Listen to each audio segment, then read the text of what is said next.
Hey, welcome into the studio. I'm Andy. Glad you're here. Today we're going to talk about one of my favorite things, a Kiesel Osiris guitar.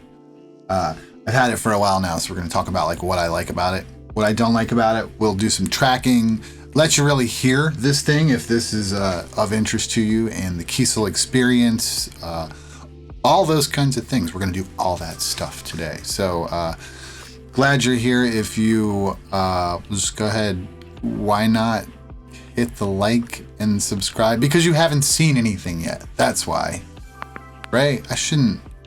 Nobody should. You know, like why do we bother you about that stuff? Well, because it's important. I know, but it's also. Let's wait until it's more appropriate after I've done something, right? There should be a little give and take, maybe. I don't know. I'm rambling into your time. That's a minute. It's not coming back. You're still here? What are you doing? So, this guitar. Woo, it's hot. The Kiesel Osiris. Now, if you know anything about Kiesel guitars, you know they're custom builds. You can't just walk into a store and buy a Kiesel. I guess you can, like someone else's Kiesel that they are finished with. And, buy a used one, but the new ones are all, custom built from the thing. So I custom built it, I guess. And like I said, I did a whole review kind of going through all this stuff, but we'll outline like the general specs. So this is an Osiris. Kiesel has a few models, and I like a Strat, and a squeaky chair. I like squeaky chairs. I like a Strat. There's a Strat, a US Strat right over here. And if you've been around, I like to stream music, right? And so I do a lot of streaming. This is my spot. There's a lot of stuff right here.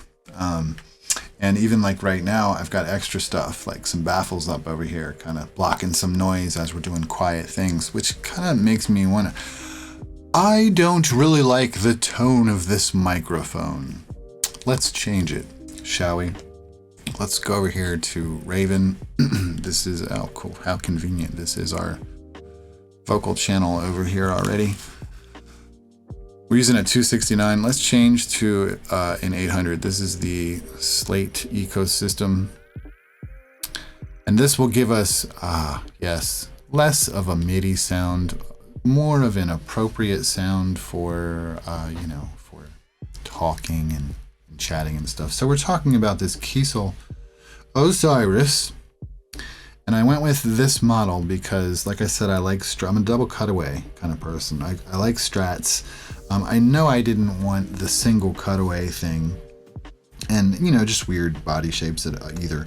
But I really like the bevels and stuff on this guitar. I like the sculptedness, and when I watched people play it and hold it, I liked how it sat. It seemed to really become a part of the person that's holding it. If that's not a stupid thing to say.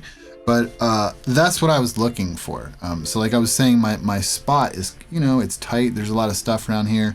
Too much guitar bangs into stuff. And so if we look like from the top down, you can see this Ableton push here. It's usually a little bit set back from here. But and I won't bang this head on it. But generally with the head guitar, it's coming out to here. There's so much more guitar, and generally when you bang on the push accidentally, that is gonna then do things that you don't want it to do. Like it's gonna trigger a loop from somewhere that's not supposed to go, or you might have been in a quiet part and you just triggered something loud. Usually it's like somewhat catastrophic if you just bang this thing. So it's super nice, the headless part about it. That's everybody's first question is about this headless. Well, I don't know about this headless, man. How do you, it takes some getting used to, like whatever. No, the headless is fine.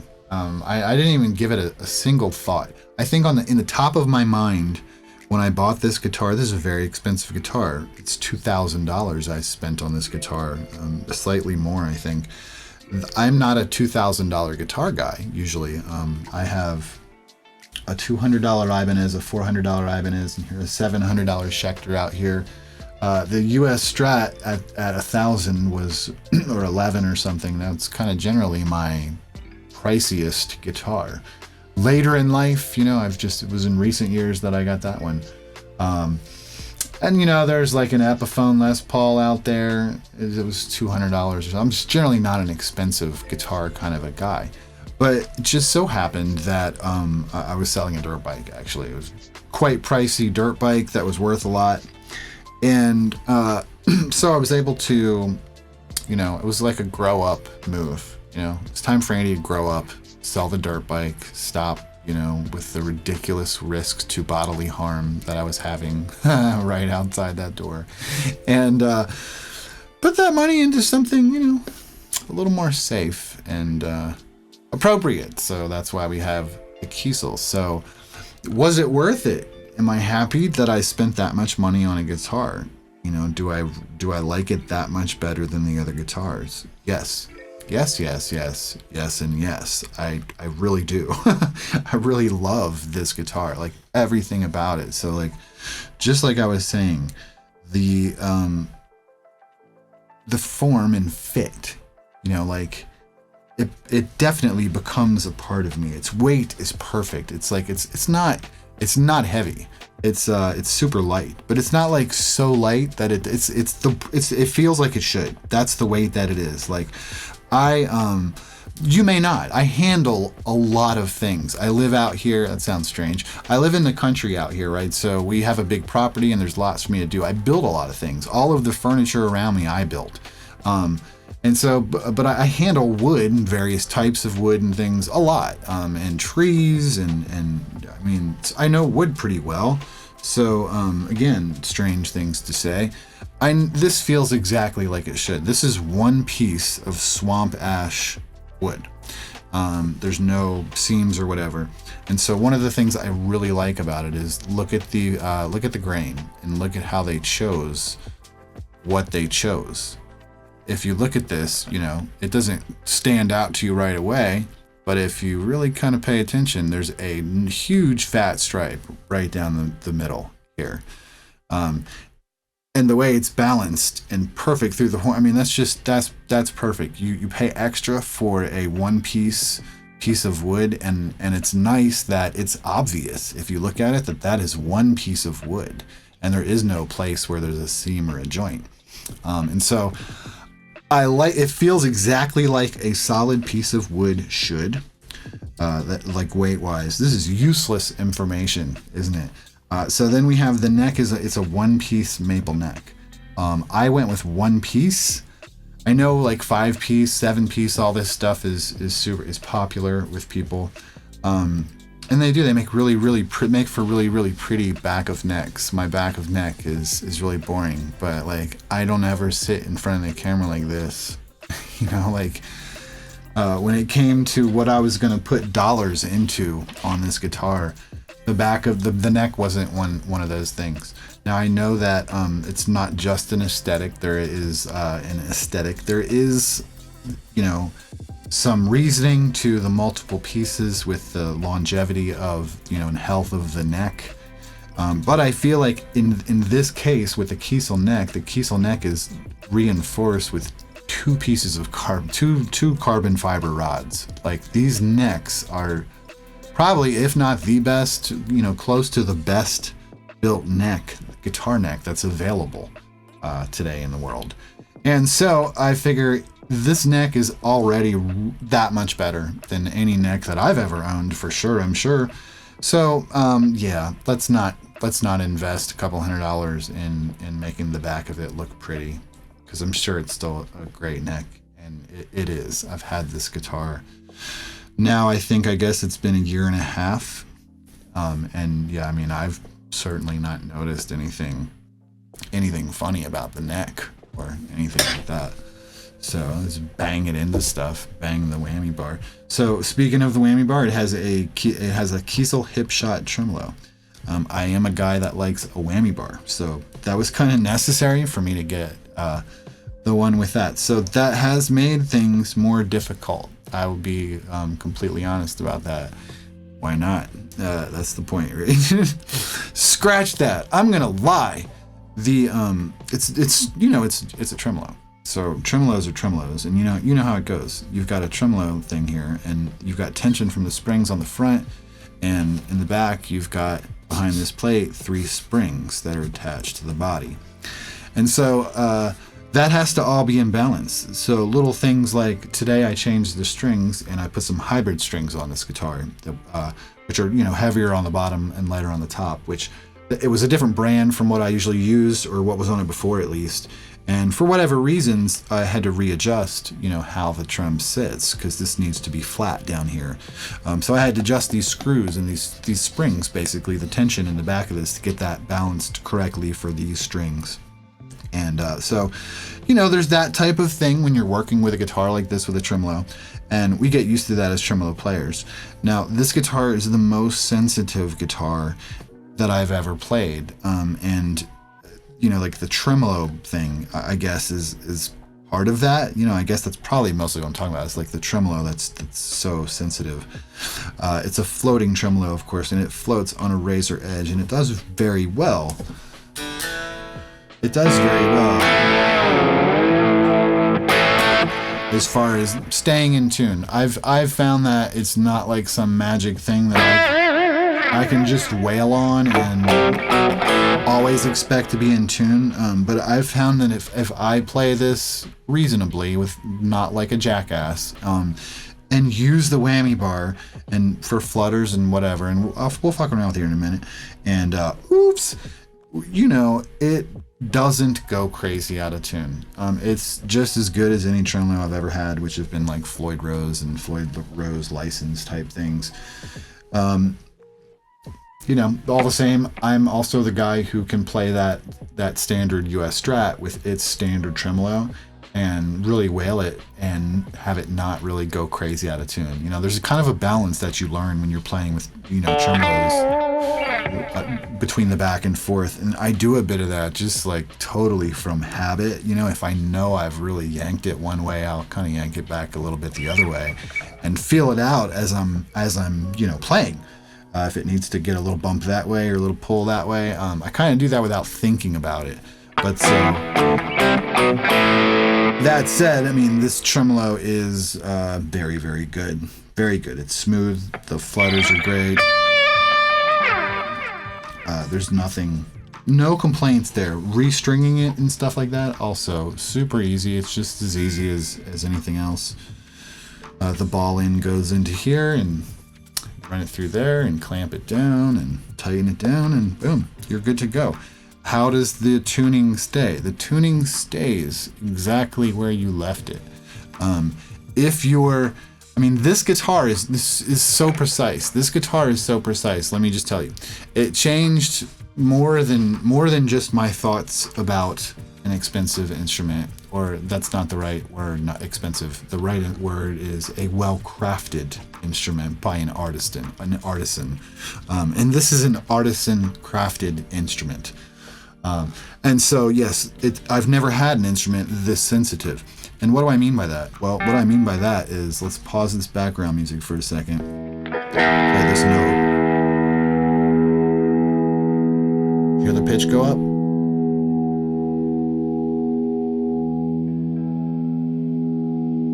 So that's as drastic as you get. Obviously, I'm not going to sit around and do that. But there is a difference between this and this.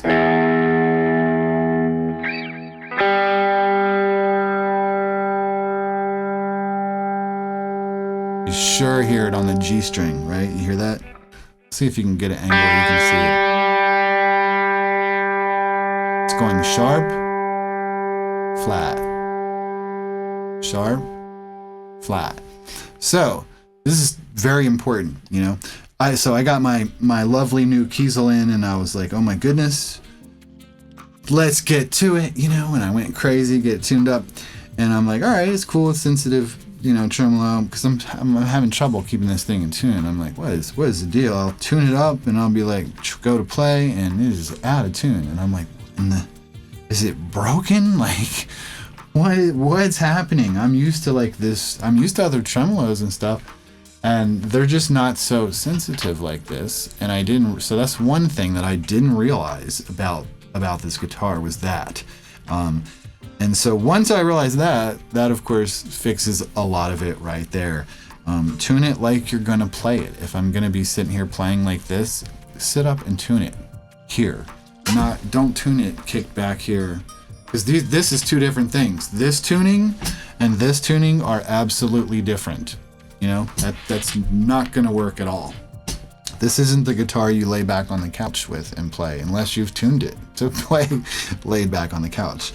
But so once I figured that out, life got so much better, and yes, it stays in tune. It also, this guitar turned me on to the fact that my humidity was extremely low in my studio, and I don't know why exactly that is. I have since, like this year, I've introduced a bunch of plants, and I'm going to still be bringing more plants into this room to keep the humidity up.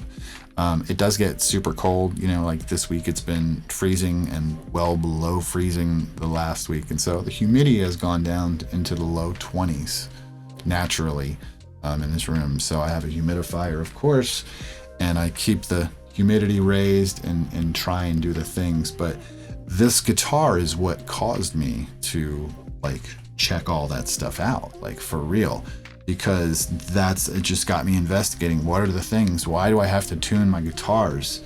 Like the other ones, you know, it's not such a big deal because you come in and it's like, you tune it up, it's in tune for the whole time you're there. It's a fast thing, you tune it up real quick, off you go. This one, like, no, not only is it out of tune, but then it's impossible to get in tune because I don't know yet about this business, right?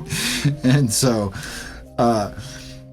before I figured this business even out, it was the humidity. It was like, wow, I mean, I can see now I've got humidities bouncing all over the place. I need to figure this out. And so I figured that out, and that instantly fixes so many things. All of a sudden, guitars, if you got your humidity at like 35 to 40%, closer to 40, 45, but somewhere in that range, your guitars will stay in tune much better than if it's fluctuating between 22 and 30 something, you know, or whatever.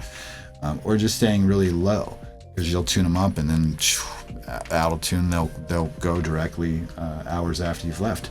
So that's how kind of, you know, amazing and tuned in and sensitive. This is a real instrument. This is no joke, you know. So once those things were settled, it stays in tune wonderfully. I don't tune it for days on end, and I play it every day. This thing gets worked out constantly. So you could say that that's a thing. If I might put that in the con column of the pros and cons, maybe, but I mean, is it? I expect that from it. Can I fault the guitar for being picky about the tuning? I'm picky about tuning. Maybe that's on me. But in any event, like I said, once you're dialed in, it's there.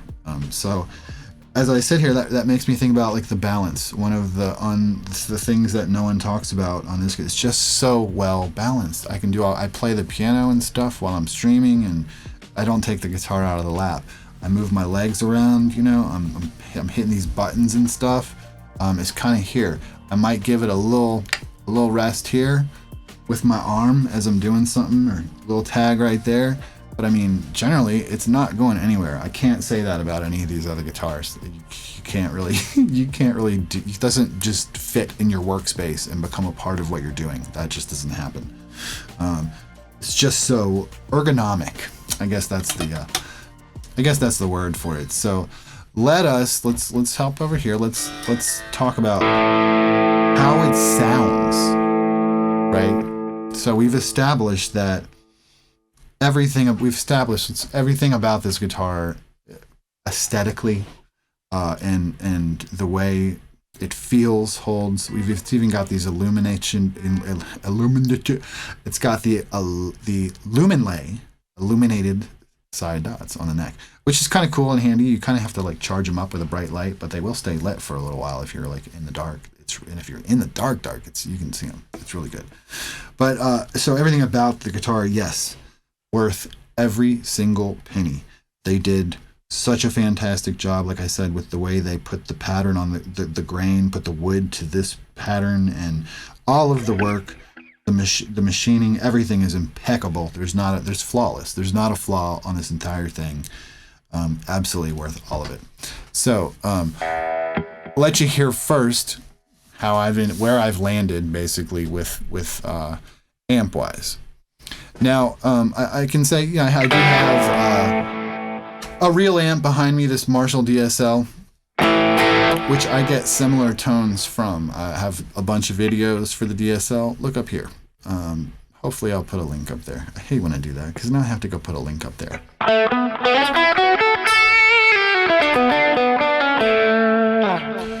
Now, like I was just gonna say, I'm expecting this to be a bit out of tune because I haven't played it at all since I changed strings earlier today. I figured that might be an interesting time to do guitar demo stuff. So this is THU is what we're using.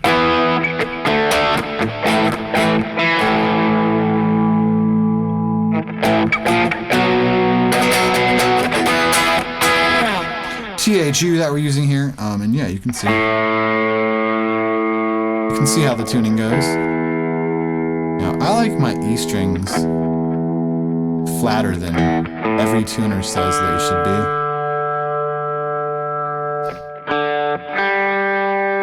And you know, I've learned with this tuning this guitar,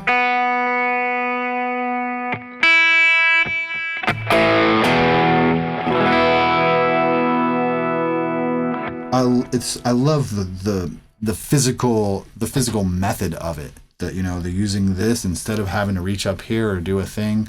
The only thing that gets a little clumsy is picking the strings. You kind of get better at like hitting it with your finger. But when tuning, I like the pick attack. That's, you know, because oftentimes the string's going to go sharper from the pick attack, and you'd be like, I tuned it. Why didn't it sound right? Because you didn't really tune it how you play it. So back over to Raven. THU is what we're using. Like I said, this guitar sounds fantastic and just as good through real amps, but this is going to let us run through a lot of models. And if you're sus on the models versus reality, go watch someone else's video. There's lots of videos about them. The bottom line on that is you're wrong.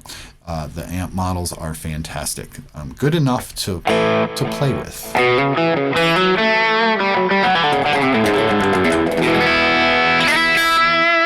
So what are we hearing right here? I use the rig players mostly. If you're familiar with the THU ecosystem, the rig player is this thing that looks like a Kemper profiler, and you basically load up all kinds of models. There are tons, and you can add more. As you can see, I've added more. Chop Tones, that's one of the companies where they have all these, so they call them rigs, and they capture the rig, and so they'll have a rig. And you get that amp and a bunch of like flavors of it, whatever. So what we've got dialed in, I like to have a low gain and a high gain generally, and this is my low gain channel.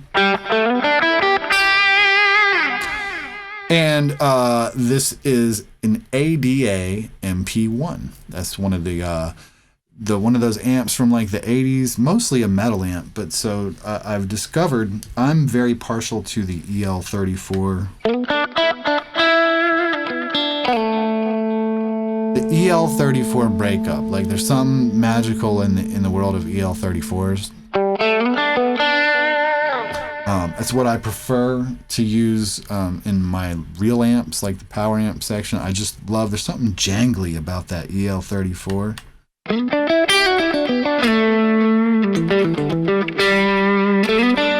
Turn this mic off.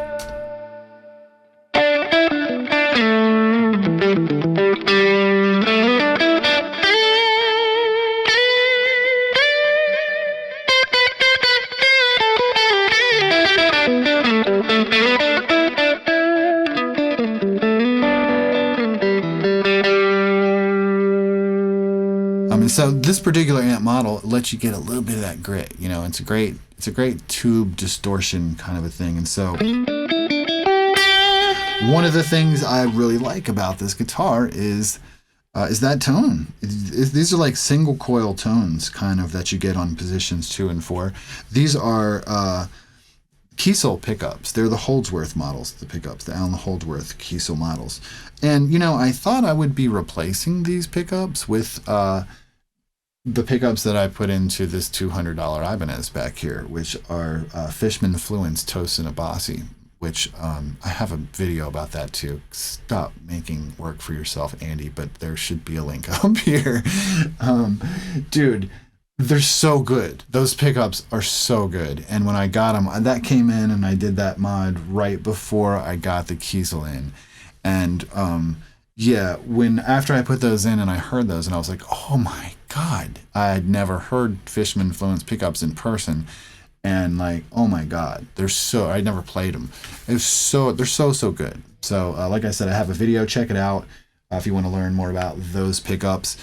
But I assumed because they're so good, I was like, I don't know what's coming in these. I don't know what these Holdsworth pickups will be like, but I can probably guarantee you they're going to get replaced with Fishman Fluence. You know, but then they got here and I was like, okay, I was wrong. These things are really good.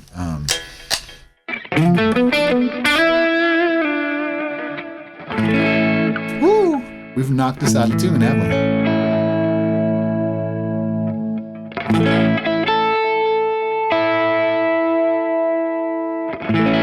So remember, use new strings too. This is we're really handicapping this guitar.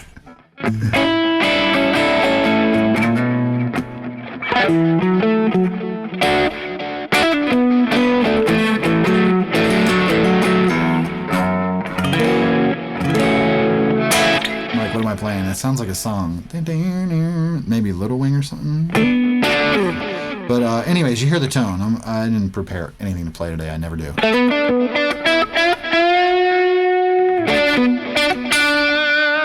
This is our neck position. Let's go back to the 4 position.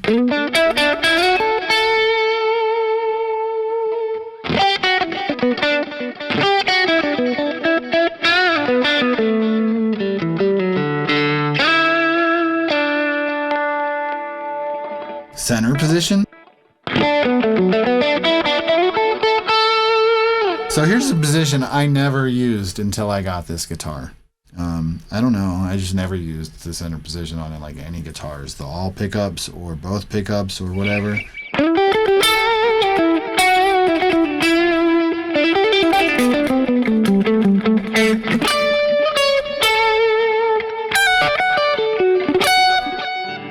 I really like that one. So I use also, let's back to the 2, the number 2 position. Go back one more.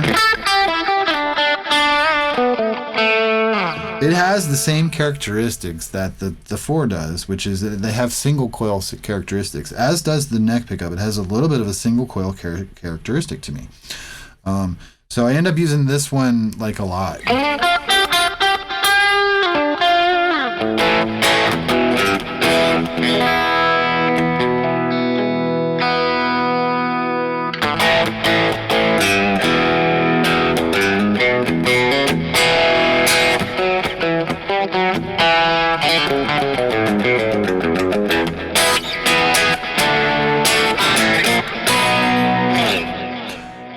I said we do some tracking. That seems kind of silly. This video would get like really long if we do some tracking.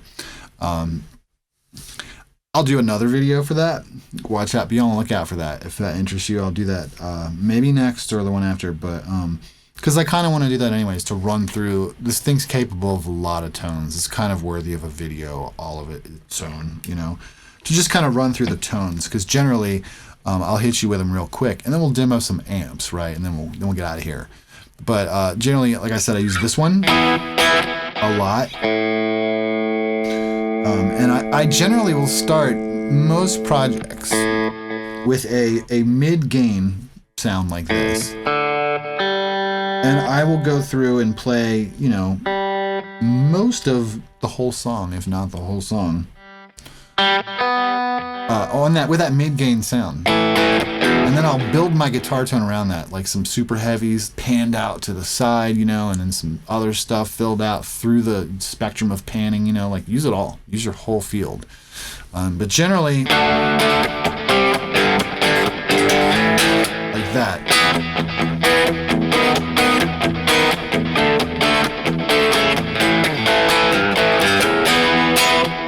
nice little mid gain.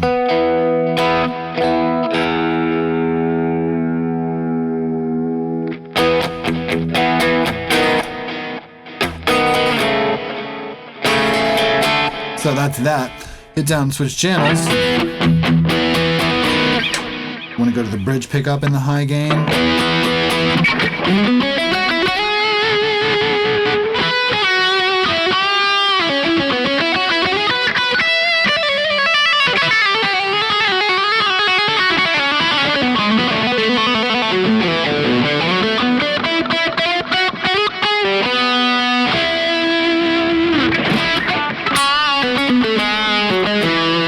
So it has all the gain you'd ever want in a pickup.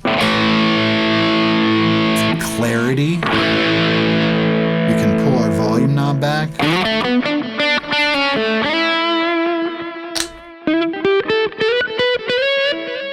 Neck pickup, go to the middle position.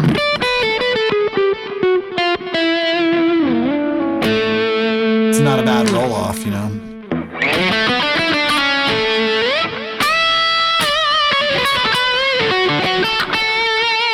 So that is probably a Soldano. Yeah, it's the Soldano Hot Rod 100 model is what we've playing with here. So those are, you know, my basic tones. You could put a little tube 9 up there.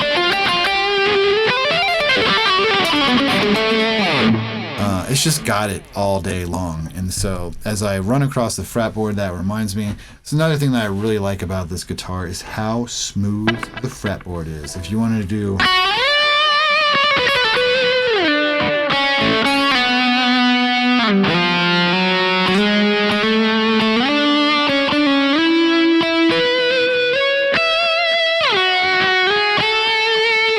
slides all day long. You can see there was nothing getting in my way. I have no idea what I'm playing. That's just improvise, and I was just kind of guessing and feeling. But it's so smooth.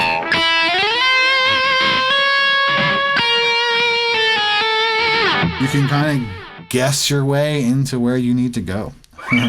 But so the fretboard and the frets are impeccable. I've never played anything that was as smooth as just.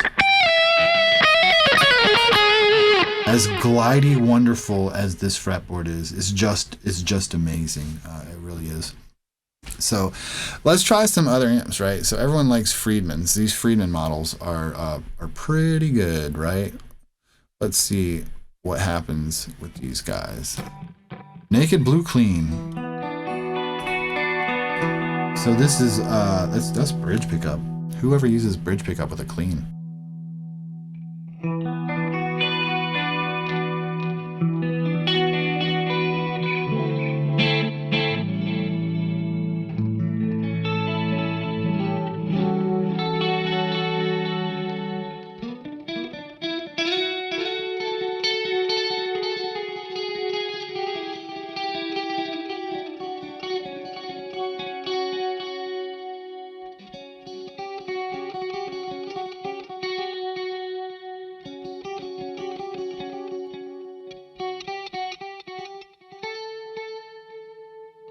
I'm trying to turn down this delay with my controls, and I'm just realizing, like, duh, you're not using your stuff right now.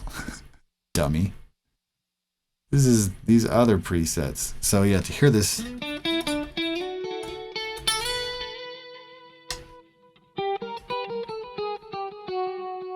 It's not a bad, clean tone.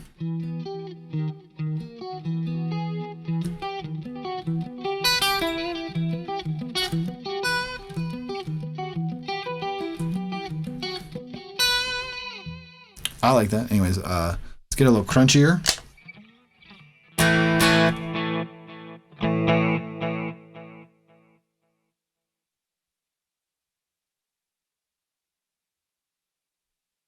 THU doesn't like me changing presets with my fingers, apparently.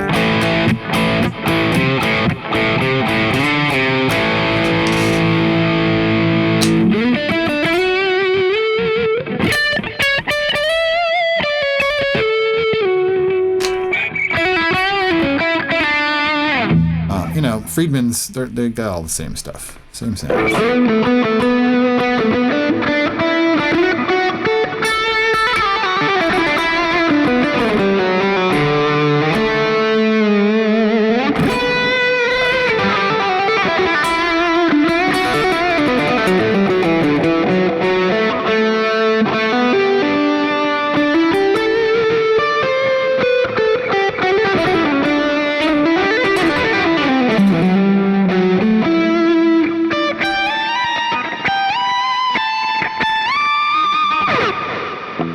need that fretboard. So like some classic rock stuff.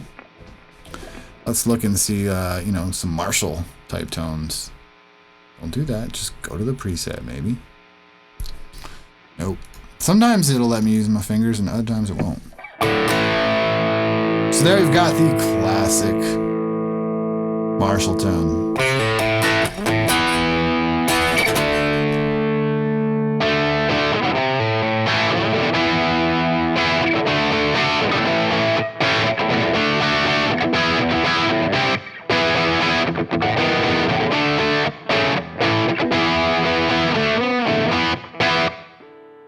Just killing it on the guitar playing, aren't I?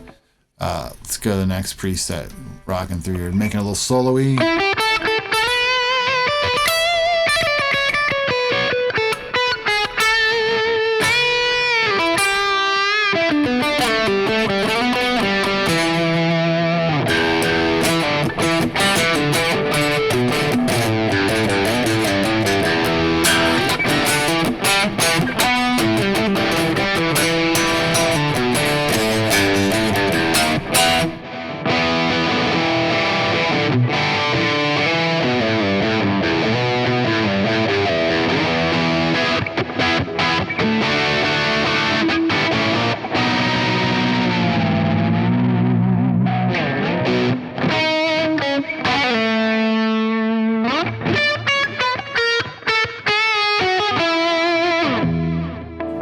Bad at all for some Marshall stuff.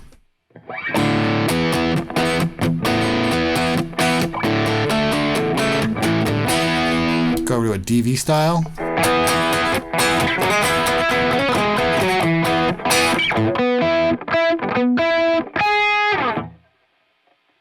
You know, you get it. It's all kind of normal stuff. Let's see what else is in here. Oh, an orange. Low gain roar, it says. It's not very roary, guys. It's an FAC. I've never used this model.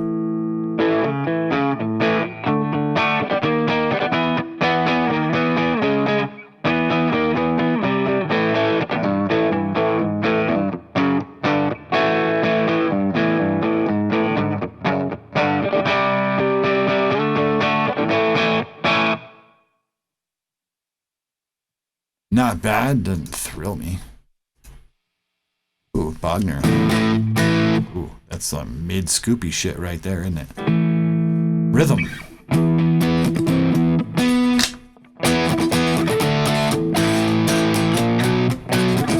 Yeah, that sounds like Bogner. I love a Bogner head, I'll tell you. Solo mode? So, okay, I'm getting the point that here, solo mode apparently means put a little delay on it and you're good to go. Call the solo. SLO lead mode. Oh.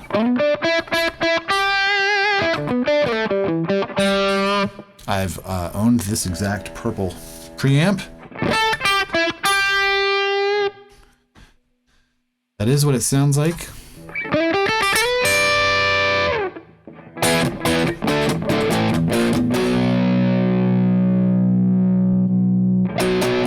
I was just gonna say, I would like to put a tube screamer in front of this.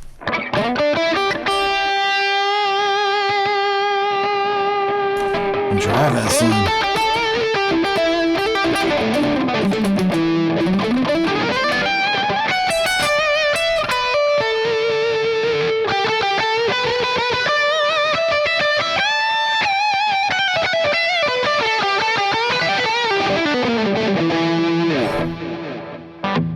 So it'll do your high gain stuff all day with this Jimmy SC. What's that mean?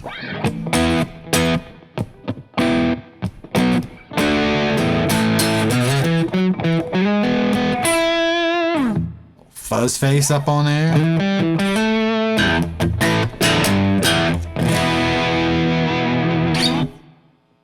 It really, there's no American classics. These would probably be like Fenders. Yeah, dual Showman.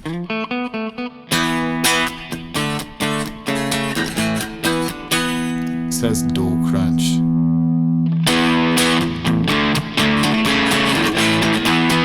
Yep, that's Fender distortion. Compressed funk.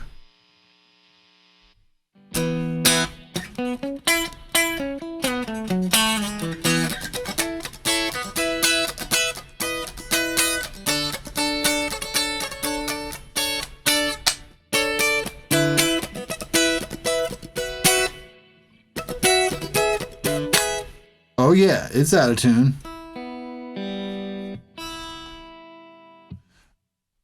Should have used crisp funk.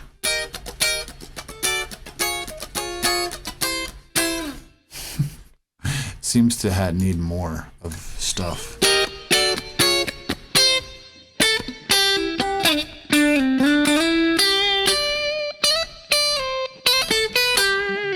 Overdriven twin, I doubt it. Let's see.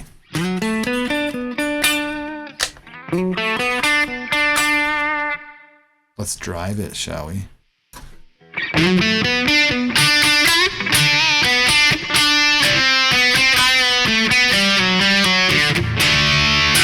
That is absolutely what an overdriven twin sounds like. I have owned one. It's interesting. Let's get rid of this tube screamer.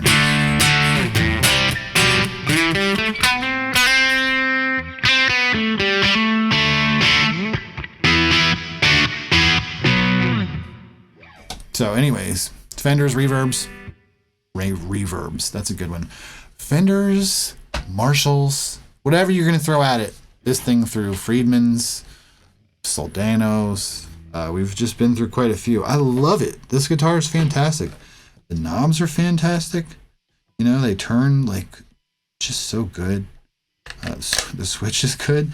This trem arm just pops in and out. There's a little set screw back here and an Allen wrench to use it to tighten. A year and a half, I haven't had any trouble out of it. You know, it could probably use just a snug right now. Usually it'll kind of stay wherever I put it, but I don't mind if it floats down a little bit like that, as long as it's not like swingy, you know, and floppy and getting in my way. So well done, Kiesel. Well done me for making a great purchase decision, even though I can't talk good. And well done you for even thinking about purchasing one of these fine instruments. Go see these guys, man. They're really, you won't be sorry at all if you throw out the money to get a Kiesel guitar. You'll love it, just like I do. So that's it, man. I thank you for watching. If you're still around, now that I have said some things and done some things, I can ask you to maybe sub the channel, maybe drop a little subby up in there, you know, maybe even a little thumbs up. That stuff, it really helps us who make the things. I'm a freelance creative. I've been this for 10 or 15 years since I left agency land and all that stuff. And this is part of my income. My wife would love for you to hit the thumbs up, right? Spread this love. There's something about algorithms and all this stuff that, you know, it needs it. I don't need you to hit the thumbs up. I don't care if people like it or not. I mean, I do. Absolutely, it's better. You know, you like to see, oh, look at all the thumbs up. That's good. But really, it's about this picky algorithm. We're just feeding the algorithm. Should we maybe it's an ethical question. Should we feed the algorithm? Maybe don't. Every time I go into this, I find a reason for you not to hit the thumbs up. Maybe I should stop talking. Have a great day. Cheers! Rock your day! We'll see you in the next one, guys.